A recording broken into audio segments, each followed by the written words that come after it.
Seja bem-vindo a mais um 140 MBA.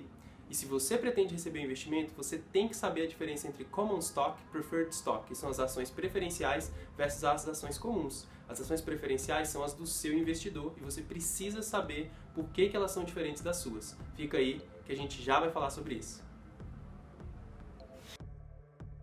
Numa startup, normalmente a gente tem ações preferenciais e ações comuns, Common Stock e Preferred Stock. As ações preferenciais, elas têm preferência na divisão do dinheiro ou de um dividendo no fim do ano ou da venda da empresa. Normalmente startups não distribuem dividendo e aqui eu vou falar bastante sobre startup, tá? Sobre o cenário de startup, que é o que nos interessa. Então, ações, empresas com ações, empresas muito grandes, sociedade anônima, com ações na bolsa e tal, nada disso a gente vai falar aqui. Existem muitas especificidades sobre Common Stock, Preferred Stock para as empresas grandes demais, divisão de dividendos, um monte de coisa que você pode dividir no fim do ano, distribuir lucro, etc. Nada disso se aplica a startup. Startup não distribui lucro, startup reinveste o lucro inteiro, normalmente trabalha deficitária para poder reinvestir, etc. Então tem um monte de coisas aqui que a gente vai passar por cima pelo foco da discussão e do aprendizado, que é trabalhar com startups, especificamente startups de tecnologia. Então, numa startup de tecnologia, quando você vai receber o investimento, o investidor ele dificilmente vai comprar ações comuns. Eu nunca vi isso acontecer, na verdade. Toda vez que ele compra ações da sua empresa, que você faz uma emissão de novas ações para poder emitir essas ações, entregar essas ações para o investidor em troca de dinheiro, ele vai pegar ações preferenciais, preferred stock, que podem ser participating ou não participating. Isso a gente vai ver mais para frente também. Mas, ações preferenciais e ações comuns. É basicamente isso que a gente tem que se focar agora. Ações comuns são as dos fundadores, dos executivos e de todo mundo que é comum, que já estava na empresa e que não inseriu dinheiro, não colocou dinheiro na empresa. Quem coloca dinheiro pega as ações preferenciais, as preferred stock. E o que as preferred stock dizem? Elas dizem que quando há um evento de liquidez na empresa, seja dividendos, seja a venda da empresa, que é o que a gente vai focar aqui, quando há um evento de liquidez, os preferred stock pegam o dinheiro antes de acontecer a divisão. E isso pode gerar uma surpresa para quem tem common stock na hora da venda da empresa. Por quê? Veja bem. Normalmente, as ações preferenciais elas têm um retorno garantido de X sobre o investimento. 1x, 2x, 3x. Isso quer dizer que o investidor sempre vai pegar num evento de liquidez da empresa pelo menos aquele 1x que ele investiu, ou se foi combinado assim, estiver no contrato, 2x, 3x, etc. Por exemplo, vamos supor que um investidor fez um investimento numa empresa de 50 milhões de reais. 50 milhões de reais, depois desse investimento a empresa passou a valer 100 milhões de reais. Então ele comprou 50% das ações da empresa, a empresa no total agora vale 100 milhões de reais, ele investiu 50 milhões, ele tem 50% dessa empresa, os demais sócios anteriores e fundadores, etc., tem agora a outra metade, os outros 50%. Então, de novo, uma empresa de 100 milhões, 50% dos investidores, 50% dos fundadores. Mas, num evento atípico, a empresa, na verdade, não foi vendida pelos 100 milhões que eles imaginavam que ela valia. Foi vendida, por exemplo, por 75 milhões, menos do que eles imaginavam. Então, numa lógica proporcional clara, se o investidor tem 50% e os demais sócios têm 50%, o investidor ia pegar metade de 75 milhões e os demais sócios iriam pegar a outra metade de 75 milhões, certo? Só que não é assim, porque o investidor tem preferred stock com retorno garantido de 1x, com liquidation preferences de 1x. Ou seja, dos 75 milhões, ele vai pegar 50 milhões, que é o 1x que ele pôs, 50 milhões, lembra, no investimento, e aí os outros 25 milhões vão ser divididos entre os demais sócios. Então os demais sócios, em vez de dividirem metade de 75 milhões de reais, eles vão dividir, na verdade, somente 25 milhões de reais. Eles vão dividir bem menos do que eles imaginavam. Então a pessoa que estava pensando, puta, eu tenho 2% de uma empresa que vale 75, que foi vendida por 75 milhões de reais. Então eu tenho 1,5 milhões de reais para receber. Só que não, ele não vai receber 1,5 milhões de reais porque ele não está pegando 2% de 75 milhões. Ele está pegando 2% daqueles 25 ali que sobraram para ele no final das contas. Então isso pode gerar surpresas e o empreendedor tem que estar muito ligado, os sócios que estão no negócio, executivos e tal, tem que estar muito ligados nessa divisão entre preferred stock e common stock, para eles saberem que as ações deles só vão ser divididas no bolo depois que os preferred stock pegarem o dinheiro que estava combinado em contrato, que seria deles, que seria 1x liquidation preferences, 2x, 3x, ou o que quer que seja. A liquidation preference do investidor, é muito importante deixar claro que ela não é injusta.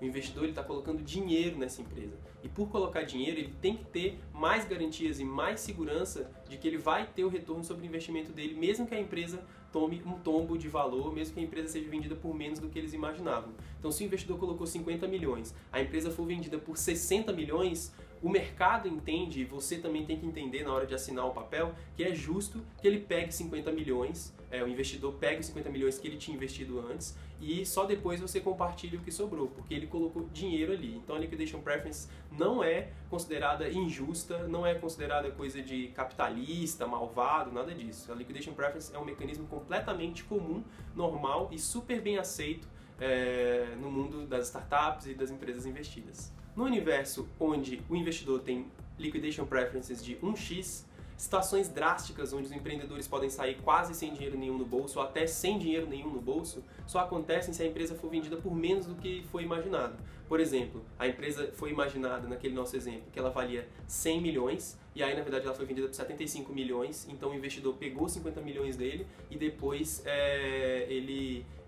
o resto foi dividido, os outros 25 milhões foram divididos entre os demais empreendedores. Nesse caso, realmente os empreendedores estavam imaginando um valor e receberam outro. Mas se a empresa for vendida sempre por mais do que se imaginava, se ela na hora do investimento foi imaginado que ela valia 100 milhões, depois ela foi vendida por 150 milhões, puta, tá todo mundo feliz porque o investidor tira os 50% dele e aí ele escolhe qual que ele quer executar, se ele quer executar o 1x de liquidation preferences ou os 50% de ações. Nesse caso ele sempre vai escolher o valor maior, então ele vai escolher, a empresa foi vendida por 150 milhões, puta, lógico que eu vou pegar 75 milhões, que são os meus 50% de ações, vou deixar o liquidation preferences de 1x de 50%, de 50 milhões para lá, e vou pegar para mim os 75 milhões, que são os 50% por essa negociação de 150 milhões que a gente fez. E os outros 75 milhões vão ficar para os demais empreendedores e tal. Então, no caso de valuations, de valores maiores do que o que foi imaginado,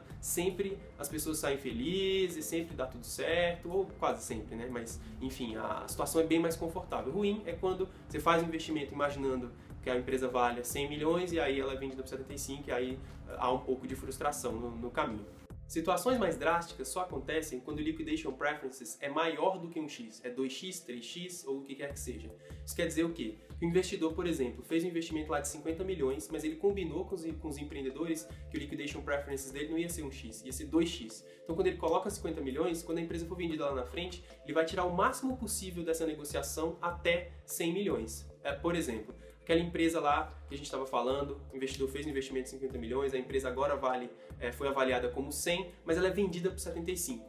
Se ela é vendida por 75 milhões e o investidor tem liquidation preferences de 2x, isso quer dizer que ele vai pegar o dinheiro todo. Os empreendedores não vão ficar devendo 25 milhões, essa negociação normalmente não existe, mas o investidor pega o dinheiro todo. Por quê? Porque ele investiu 50 milhões, com liquidation preference de 2x, que seria 100 milhões, mas a empresa foi vendida por menos do que eles imaginavam, por 75. Então ele pega 75 milhões. Isso gera, normalmente, uma frustração muito grande nos empreendedores. Por quê? Porque ele construiu uma empresa, tinha 50% de uma empresa que foi vendida por 75 milhões, e mesmo assim a empresa foi vendida por 75 milhões, só que ele sai sem dinheiro nenhum no bolso. E isso é possível acontecer e acontece mesmo.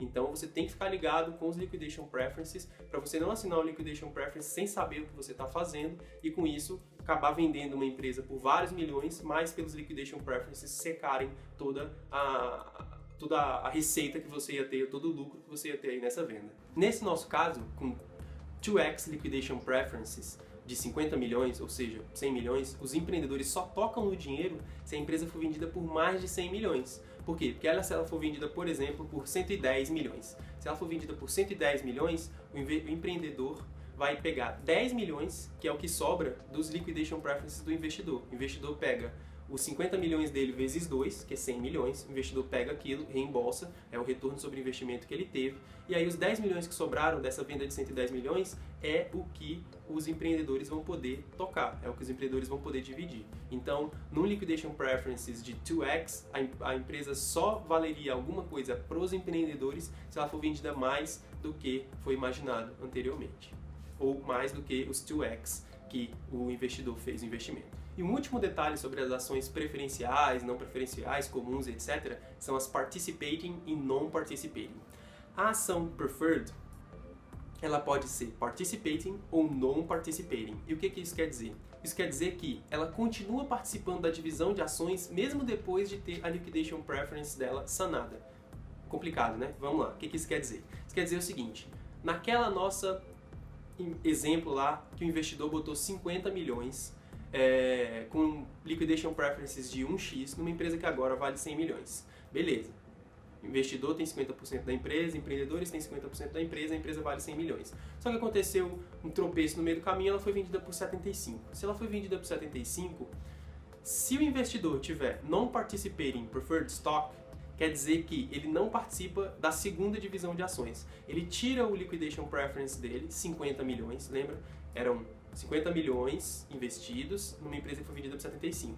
Então ele tira os 50 milhões e os outros 25 são divididos entre os comuns. Ok, as ações preferenciais dele são non-participating, são não participativas, provavelmente esse é o termo em português, eu nem sei, mas enfim. São non-participating, ok.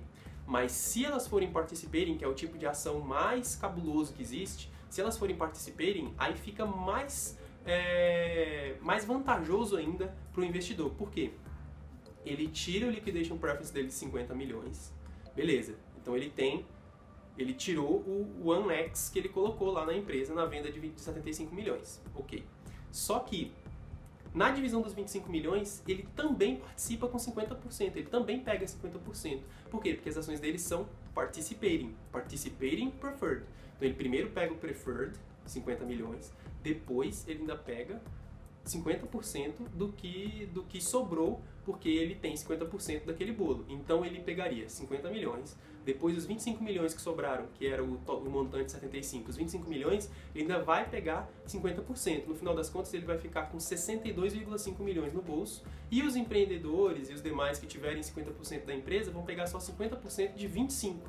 50% de 25 são 12,5, e aí os empreendedores vão pegar 12,5. Então, se o empreendedor aceitou que o investidor colocasse dinheiro na empresa por ações participating preferred, ele sabe que ele está colocando as ações dele numa situação muito mais desvantajosa em relação a essas ações participating preferred, porque a common é uma ação que não vale quase nada em relação às participating preferred no caso de uma empresa ser vendida por menos do que imaginou-se que ela fosse vendida. Então, de novo, se o empreendedor aceitou, ele sabe que se a empresa dele, se ele recebeu um investimento de 50 milhões, aí a empresa valeria 100, mas na verdade ela foi vendida por 75, e o investidor tem participating preferred stock, o investidor vai tirar 50 milhões, que era o liquidation preferences de 1x dele.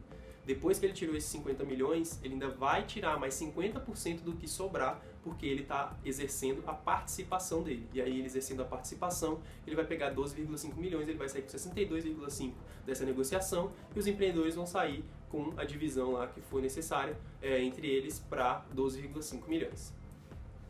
Ter conhecimento das ações participating, non-participating, preferred, common, é importante não só para o empreendedor, mas também para os empregados, para os executivos, para todo mundo que está pegando ações de uma startup. Quando você pega ações de uma startup, você está assumindo essa responsabilidade de ser sócio dessa empresa, e você tem que saber que a sua ação common, qual é o valor dela em relação às ações demais que existem na empresa, participating, não participating, com liquidation preference, etc. Então, fique ligado, se você tem ações de qualquer empresa que seja, verifique com a gestão dessa empresa, verifique com o seu advogado, com o contador, com o seu sócio, com todo mundo, para saber qual o tipo da sua ação e quais outros tipos de ação existem nessa empresa, para você saber como você sai numa eventual negociação de venda dessa empresa.